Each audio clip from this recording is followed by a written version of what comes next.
China is a hugely important world economy. It's in the interests of the European Union that we have good relations with China.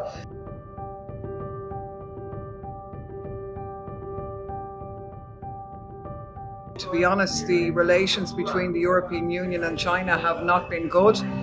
We have noticed in the period of time since we have been in the European Parliament, hostility and anti-Chinese rhetoric creeping into the debates. That's not in the EU's interests.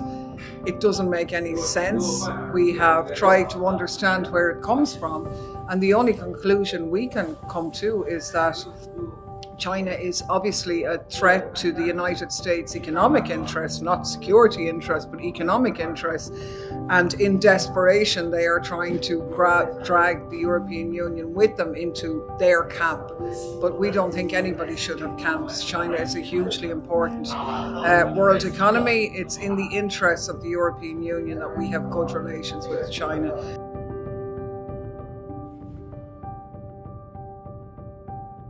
Well, this is the constant mantra from the US. This is what they do all of the time.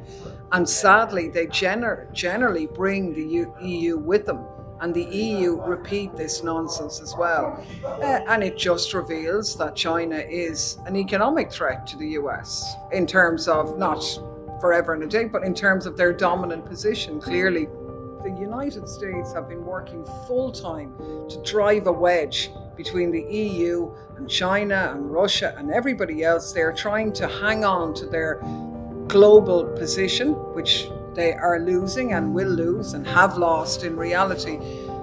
They've lost the hearts and minds of most of the world's population, but they are desperately trying to keep maybe the EU as the last, maybe Australia and the UK as the last group of people to bring with them. Europe should be aligning with the countries that form the majority of the world's population, which is outside the global north, and arguing for peace in an independent way and working with everybody. They're not doing that yet, but hopefully that will change. I mean, we're in a period of new elections in Europe. We have weak political leadership, but Europe is in crisis at the moment, and how that will shake out will be very interesting. So hopefully some of these visits now are the beginning of the door opening, the beginning of that breaking of the sort of US domination that the EU must be in their camp and not China's camp.